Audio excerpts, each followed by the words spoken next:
The next question, which of the following initiative is are developed by Niti Aayog to promote the cooperative federalism? Okay, cooperative federalism. तर आता हा पूर्ण एक असे question आहेत की ह्याच्यामध्ये तुम्ही लॉजिक लावू शकत नाही आणि लावलं पण नाही पाहिजे, कारण की पूर्ण एक फॅक्च्युअल क्वेश्चन आहे आणि नॉलेज बेस्ड क्वेश्चन आहे. तर तुम्ही पहिला इनिशिएटिव्ह पाहिला तर कंपोजिट वॉटर मॅनेजमेंट इंडेक्स हा नीती आयोगाने सुरू केलेला आहे. नंतर एक sustainable action for transforming human capital, हा पण एक एक्झॅक्टली 3 वर्षापूर्वी हा पण एक इम्प्लिमेंट केलेला आहे हा. नंतर aspirational district programme NITI Aayog आणि अलॉंग विथ काही अदर मिनिस्ट्री आहेत त्यांनी मिळून हा स्टार्ट केलेला. आणि एक भारत श्रेष्ठ भारत हा इनिशियली नीती आयोगचाच होता, नंतर मिनिस्ट्री ऑफ एज्युकेशन पण ह्यालाशी डील करते, पण इनिशियली हा नीती आयोगचाच होता.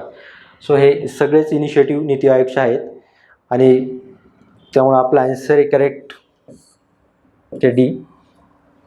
आणि ज्यावेळी तुम्ही नीती आयोगचा अभ्यास करता त्यावेळी हे इनिशिएटिव्ह आहेत, त्याचबरोबर तुम्ही त्याचं जे पूर्ण एक फ्रेमवर्क आहे नीती आयोगचं त्याचाही खूप व्यवस्थित अभ्यास करा, कारण की त्याच्यावर रिपीट क्वेश्चन होत राहतात. दरवर्षी नीती आयोगावर क्वेश्चन एखादा तरी येतोच. सो तुम्ही हे सगळे त्याचे इनिशिएटिव्ह आणि त्याचं जे स्ट्रक्चर आहे गव्हर्निंग वगैरे त्याचा एक चांगला स्टडी राहू द्या.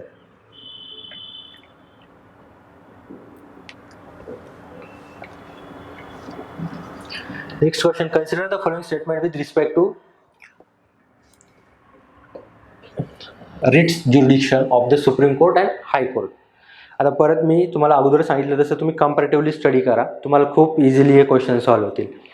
First statement, supreme court can issue writs to enforce the both fundamental and legal right. तर असं नाही आहे सुप्रीम कोर्ट फक्त फंडामेंटल राईटसाठी इश्यू करू शकतं, लिगल राईटसाठी इश्यू करू शकत नाही आहे. त्यामुळे हे स्टेटमेंट चुकीचं आहे. हां, पण जर लिगल राईटसाठी इश्यू करायचे असते तर हे पार्लमेंटला राईट आहे की ते सुप्रीम कोर्टला पण अलाउ करू शकतात, पण सध्या तरी फक्त सुप्रीम कोर्ट फक्त फंडामेंटल राईटसाठीच इश्यू करतं. Second, the high court can issue writs throughout the territory of the India like supreme court. नाही, असं नाही आहे. टेरिटोरियल जे ज्युरिडिक्शन आहे ते हायकोर्टाचं कमीच आहे, त्याच्या स्टेट पुरतं आहे. म्हणजे फक्त जर एखादी गोष्ट असेल की जी त्याचा कॉज हा स्टेटच्या बाहेर असेल तर तेवढ्यासाठी एक्सेप्शन आहे की हायकोर्ट स्टेटच्या बाहेर पण रिट्स इश्यू करू शकतं, पण जनरली हायकोर्ट फक्त स्टेट पुरतं मर्यादित आहे. सो हे चुकीचं आहे.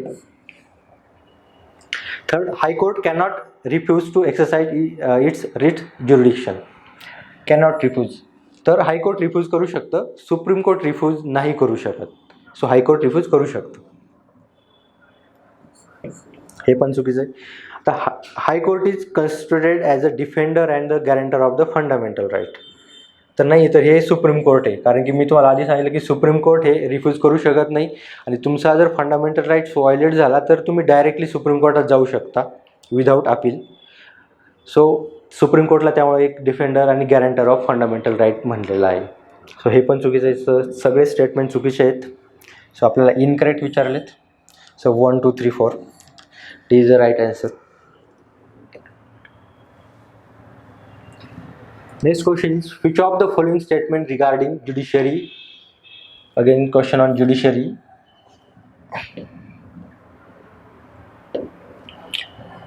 is correct?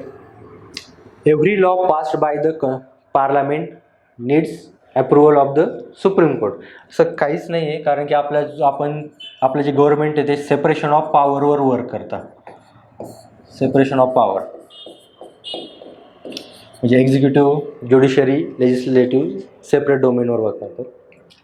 Judiciary can strike down its own judgement if it goes against the spirit of constitution.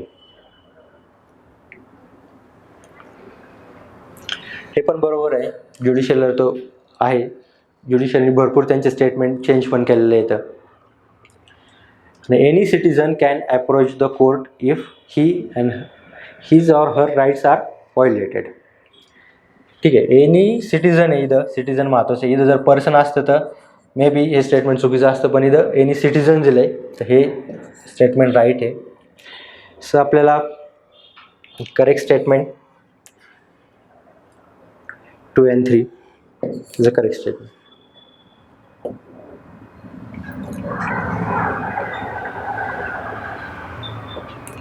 The next question, with reference to the power of National Human Rights Commission, which of the following statement is incorrect? ह्या गोष्टी खूप carefully पहा, कारण की correct इनकरेक्टमध्ये आपल्याला जे question येतात ते पण आपण चुकवतो. सो फर्स्ट इनकरेक्ट विचारले, to review the factors including act of terrorism. ज्यावेळी टेररिझम एखादी गोष्ट होती आणि त्यामध्ये ह्युमन राईट्स इन्व्हॉल्व आहेत, तिथं नॅशनल ह्युमन राईट्स कमिशन तिथं त्याचा रिव्ह्यू करते. दुसरं, its members can visit jails to study the condition of inmates. हे तर जनरल आहे, हे पण बरोबर आहे, हे पण बरोबर आहे. थर्ड की to study the treaties and other international instrument on the human rights. हे पण बरोबर आहे. ज्या जागतिक लेवलला ज्या ह्युमन राईट्स ऑर्गनायझेशन आहेत, जसं युनायटेड नेशनची पण आहे, सो ती त्या ठिकाणी आपली डिलिंग होतं, त्यावेळेस आपली जी नॅशनल ह्युमन राईट्स कमिशन आहे ती डील करते. किंवा it can prosecute the accused in the cases involving the violation of human rights. तर हे चुकीचं आहे, कारण की त्यांच्याकडे इन्व्हेस्टिगेशन किंवा इन्क्वायरीच्या पॉवर आहेत, प्रोसिक्युशनच्या पॉवर नाहीत. प्रोसिक्युशन अल्टिमेटली त्यांना कोर्ट थ्रूच करावं लागतं, त्यांच्याकडं प्रोसिक्युशनच्या पॉवर नाहीत. त्यामुळं हे चुकीचं आहे. पण आपला इनकरेक्ट विचारल्यामुळं आपलं राईट आन्सर आहे ते डी आहे.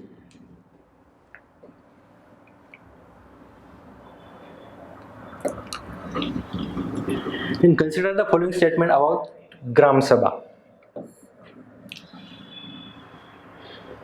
ग्रामसभा, तर व्हिलेज लेवलला जर आपण आपली लेजिस्लेटिव्ह बॉडी म्हणलं तरी ग्रामसभा आहे, जी परमनंट असते. आता पहिलं स्टेटमेंट आहे की it comprises of all the adult members registered as a voters in the panchayat area. ठीक आहे, हे ग्रामसभेची जी डेफिनेशन दिलेली आहे आपल्या कॉन्स्टिट्यूशनमध्ये, आय थिंक 243A आर्टिकल आहे, त्याच्यामध्ये तुम्हाला ह्याची एक एक्झॅक्ट डेफिनेशन मिळून जाईल. हीच आहे, बरोबर आहे. Gram Sabha is the only permanent unit in the panchayat raj system and not considered for the particular period. हे बरोबर आहे, कारण की ग्रामसभा ही ग्रामसभा म्हणजे एक बॉडी आहे व्हिलेज लेवलला, की जे लोक वोटिंग करण्यासाठी इलिजिबल आहेत त्यांची एक बॉडी आहे. ही काही अशी डिझॉल्व्ह होत नाही आहे कधी, त्यामुळे ती परमनंट आहे. जरी द ओनली, आता हे ओनली आहे हा एक आपण सहसा एक्स्ट्रीम वर्ड्स पाहतो, पण तुम्ही ठीक आहे इथं आपली चूक होऊ शकते. जे आपलं एक जनरल आपण जे लॉजिक लावतो की ओनली असल्यावर ते चुकीचं असतं. पण जर तुम्ही 10 क्वेश्चनला हे लॉजिक लावत असताना 1-2 क्वेश्चन तुमचे चुकत असले तर ओके, की 80% हे आपलं लॉजिक बरोबर लागते. सो हे बरोबर आहे. Then the chairperson of the panchayat at the intermediate and district level are indirectly elected from among the elected members. ठीक आहे, चेअरपर्सन ऑफ पंचायत इंटरमिडिएट म्हणजे आपलं पंचायत समिती, डिस्ट्रिक्ट, जिल्हा परिषदला इनडायरेक्टली इलेक्ट केले जातात. हे बरोबर आहे. आता जे ग्रामपंचायतला जे चेअरमन आहे इलेक्ट करायची प्रोसिजर, तर ती स्टेट गव्हर्नमेंटवर डिपेंड येते त्या की त्यांना डायरेक्टली इलेक्ट करायचे आहेत का इनडायरेक्टली. आता महाराष्ट्रामध्ये अगोदर आपण इनडायरेक्टलीच इलेक्ट करायचो, आता ह्या काही वर्षापासून आपण डायरेक्टली इलेक्ट करायला लागलो. सो इंटरमिडिएट आणि डिस्ट्रिक्ट लेवलला तर आपण एक इनडायरेक्टलीच करतो. सो हे पण बरोबर आहे, ऑल करेक्ट आहेत. सो आपलं right answer D.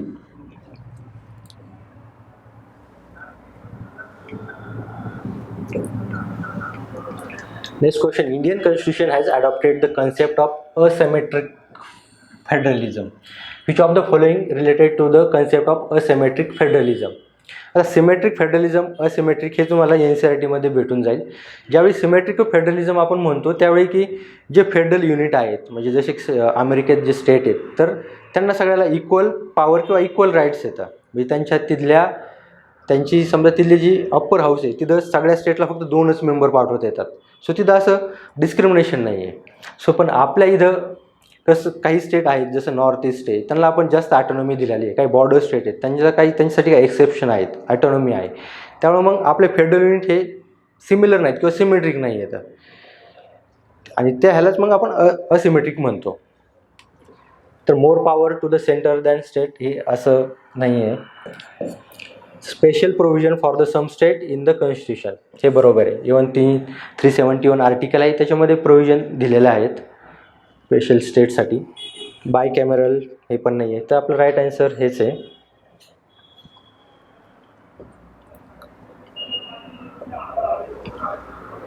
Next question, in the context of politics which of the following would you consider the appropriate definition of justice. तर असे मी तुम्हाला फिलॉसॉफिकल क्वेश्चन म्हटलं होतं, जस्टिस, लिबर्टी. तर हे क्वेश्चन तुम्हाला जर तुम्ही पॉलिटिकल थिअरी यांच्यासाठी अकरावीचे व्यवस्थित केलं तर हे क्वेश्चन खूप इझिली सॉल्व्ह होतील. कारण की आपण खूप स्टडी करतो पण आपल्याला ह्याचे एक्झॅक्ट मिनिंग माहीत नसतात, पण माहीत असतात, पण ज्यावेळी आपल्याला ॲप्लिकेशन करायचं असतं त्यावेळी आपण ह्या गोष्टी चुकवतो. आणि UPSCचा हा खूप ट्रेंड वाढला आहे की हे क्वेश्चन UPSC आता खूप विचारायला लागले. तर आपण पाहू की जस्टिस म्हणजे काय, equal treatment to all. Already आपण रिझर्वेशन देतोय, तर हे तर नाहीच आहे, हे चुकी आहे. Unequal treatment to the equals, तर हे पण चुकीचं आहे की आपण इक्वलला अनइक्वल ट्रीटमेंट नाही देऊ शकत.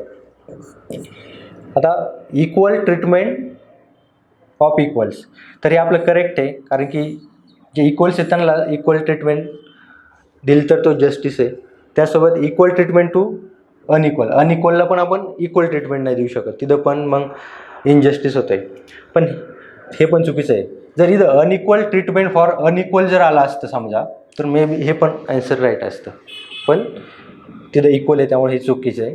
तर राईट आन्सर आपलं हेच आहे की equal treatment for equals.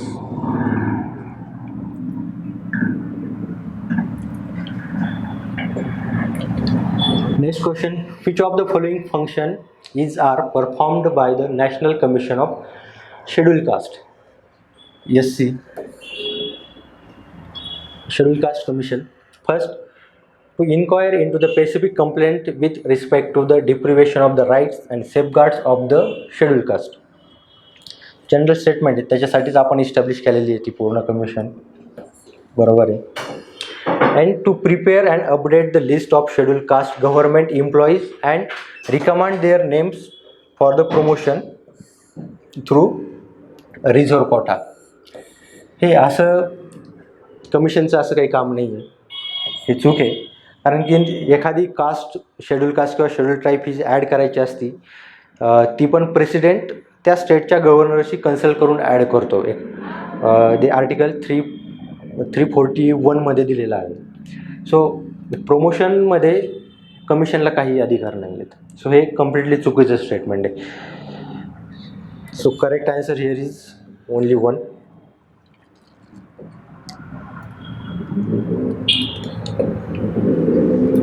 In question number 22, consider the following statement with reference to the High Court. Again, question on judiciary, High Court.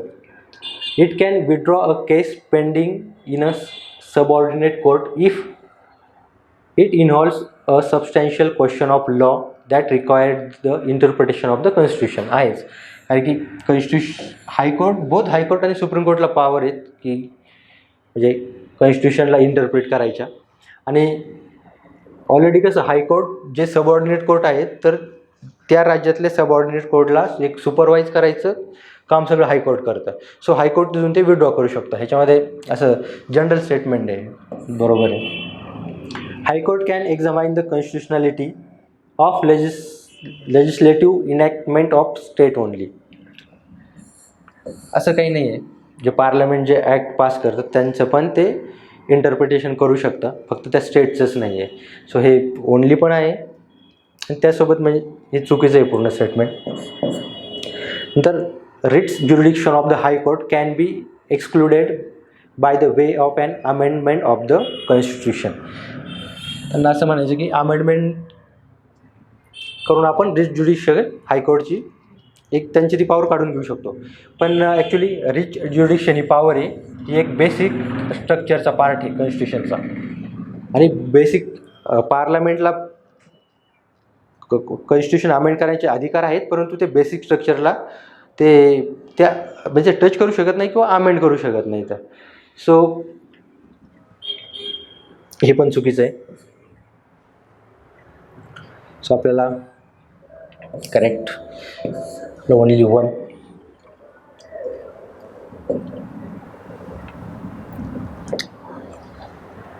Which of the following employees officers are not covered under the jurisdiction of the CAT tribunal आलं, जे की initially नव्हतं पण 42व्या घटना दुरुस्तीने त्याला add केलेलं आहे. आणि आपल्याकडे एक ॲक्ट पण आहे ट्रिब्युनलसाठी, त्या थ्रू आपण सगळे ट्रिब्युनल इस्टॅब्लिश करतो. सो आता याच्यामध्ये officer and servant of the supreme court first नाही, हे चुकीचं आहे. किंवा secretary staff of the parliament हे पण नाही.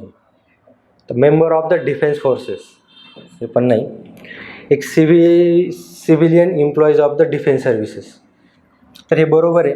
आता स्पेशली कॅट आपण जे बनवलं होतं त्याचा मेन पर्पज होता की जे गव्हर्मेंट सर्वंट आहेत त्याच्यात ऑल इंडिया सर्व्हिसवाले असतील किंवा सेंट्रल सर्व्हिसवाले असतील, आणि जे सिव्हिल एम्प्लॉईज येतं ते डिफेन्स सर्व्हिसमध्ये काम करतात, ते पण civil employees.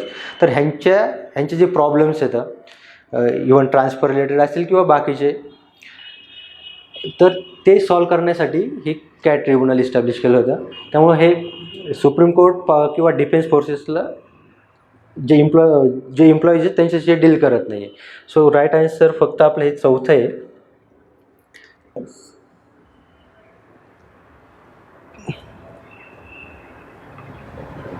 Okay, officer not covered विचारलं आपल्याला, बरोबर. फर्स्ट 3 कवर नाही येतं. Okay, right answer is A. Consider the following statement regarding special officer for linguistic minority. Okay, जे आपलं 350B आर्टिकल आहे त्याच्यामध्ये ही प्रोव्हिजन आहे. तर फर्स्ट स्टेटमेंट आहे कॉन्स्टिट्यूशन प्रोव्हाइड्स, परत कॉन्स्टिट्यूशन आलं, constitution provides for the office of special officer for linguistic minority in each state. तर अशी काही प्रोव्हिजन नाही आहे. हे पूर्ण प्रेसिडेंटला राईट्स आहेत की जर त्यांना एखादं ऑफिसर इस्टॅब्लिश अपॉइंट करायचं असेल तर ते अपॉइंट करू शकतात. तर त्यासाठी सगळ्या स्टेटमध्ये किंवा ईच स्टेटमध्ये अपॉइंट करावं असं काही नाही आहे. तर हे चुकीचं आहे. Then only person having experience of more than 10 years in the field of minority welfare can be appointed to the office. ते ओनली पण आलंच आहे, आणि असं काही क्वालिफिकेशन कॉन्स्टिट्यूशनने दिलेलं नाही आहे, कारण की त्याचे अधिकार पण प्रेसिडेंटलाच दिलेले आहेत, अपॉइंटमेंट करायचे पण आणि त्याची सर्व्हिस कंडिशन आणि बाकीच्या गोष्टी ठरवण्याचे अधिकार पण. तर त्यामुळे हे पण चुकीचं आहे. तर third statement, he submits the annual report to the president through the union ministry of minority affairs, हे बरोबर आहे. तर ते मायनॉरिटी रिलेटेड काम करत असल्यामुळे त्या मिनिस्ट्री थ्रूच ते रिपोर्ट त्यांचा सबमिट करतात. सो आपलं जे करेक्ट विचारलं आहे आपल्याला, ओनली 3 आपलं करेक्ट आन्सर आहे.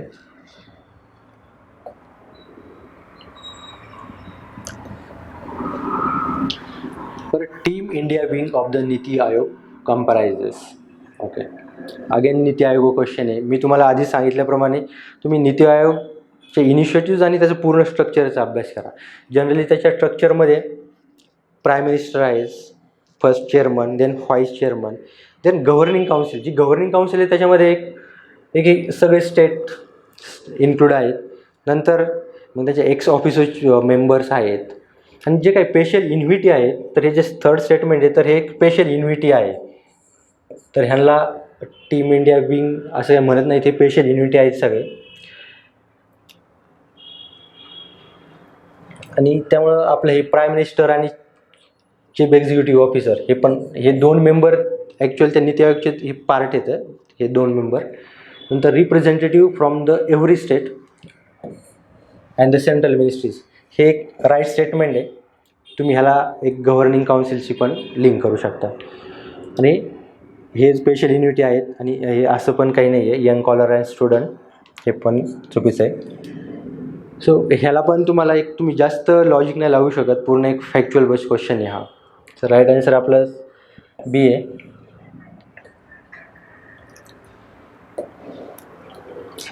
Which of the following are not constitutional body. हे खूप इझी क्वेश्चन आहे. तुम्हाला लक्ष्मणमध्ये ऑलरेडी पार्ट करून दिलेत की कोणत्या कॉन्स्टिट्युशनल बॉडी येतात, कोणत्या नाही. फक्त एक गोष्ट लक्षात राहू दे की त्यासोबत काही बॉडी अशा असतात की लिगल बॉडी पण असतात, ते एका ॲक्ट थ्रू इस्टॅब्लिश झालेल्या येतात. सो स्टॅच्युटरी बॉडी म्हणजे त्यालाच आपण लिगल बॉडी म्हणतो. स्टॅज्युटरी, नॉन स्टॅज्युटरी किंवा कॉन्स्टिट्युशनल, नॉन कॉन्स्टिट्युशनल ह्याच्यातला डिफरन्स एक अंडरस्टँड करून घ्या. आपल्याला नॉन कॉन्स्टिट्युशनल विचारल्यात. National commission of backward class ही आत्ताच झालेली आहे नवीनच. तर लोकपाल आणि लोक आयुक्ता, तर ही ॲक्ट थ्रू आहे, 2013चा ॲक्ट आहे. हिला अजून कॉन्स्टिट्युशनल स्टेटस काही दिलेलं नाही आहे.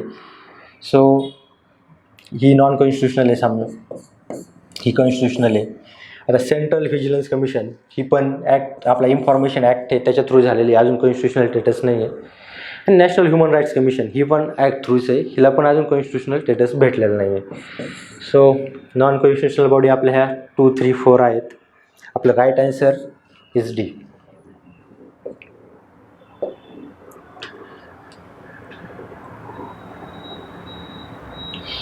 Next question. Consider the following statement regarding State Public Service Commission. Okay. The one half of the members of the commission should persons from SC, ST and OBC. Okay.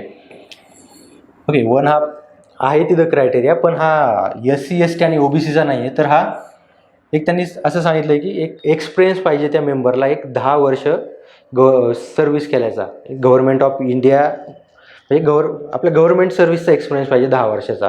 मग तो एक central सर्व्हिसमध्ये असेल किंवा त्या स्टेटमध्ये असेल. तर हे चुकीचं आहे. त्यामुळं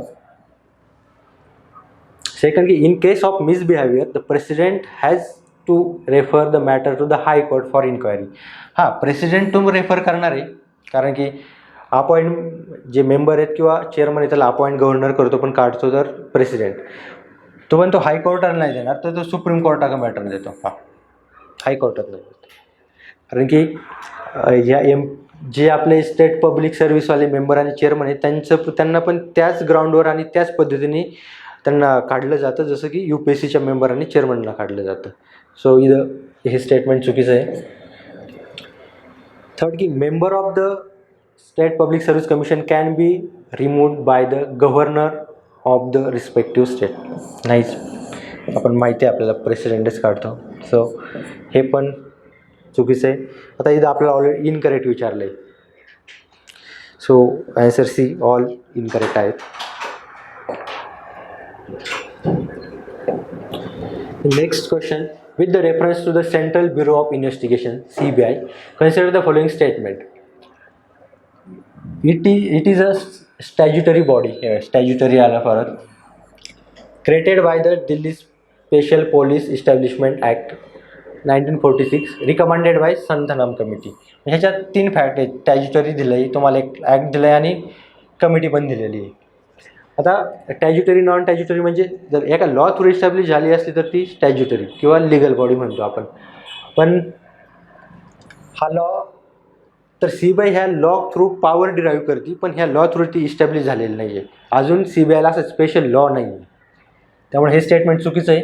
तसेच ही जी संथनाम कमिटी ही 1966ची आहे. सो हा ॲक्ट हा 1946 आहे. सो इथं पण तुम्हाला एक क्ल्यू भेटून जातो. तर second, the committee recommending the appointment of the director of prosecution include the Central Vigilance Commissioners, the Secretary of the Home Ministry and Secretary of the Department of Personnel. आता एक ज्यावेळी लोकायुक्त ॲक्ट 2013 आला तर त्यांनी CBIमध्ये एक खूप त्यांना एक काही चेंजेस झालेले आहेत. त्याच्यातलंच हे एक आहे की डायरेक्टर ऑफ प्रोसिक्युशन त्यावेळी इस्टॅब्लिश केलेलं आहे. तर त्याला इस्टॅब्लिश करण्यासाठी ही बॉडी आहे आणि हे सगळे बरोबर आहेत. आणि ज्यावेळी पण तुम्हाला असे स्टेटमेंट, खूप ब्रॉड स्टेटमेंट आणि खूप असे स्टेटमेंट तुम्हाला दिसतात त्यामध्ये इन्फॉर्मेशन खूप जास्त दिलेली आहे, तर ते जनरली स्टेटमेंट बरोबर असतात. Third, it conduct the prosecution of the cases under Lokpal and Lokayukta act 2013. हे बरोबरच आहे. तर आपलं करेक्ट आन्सर 2 and 3.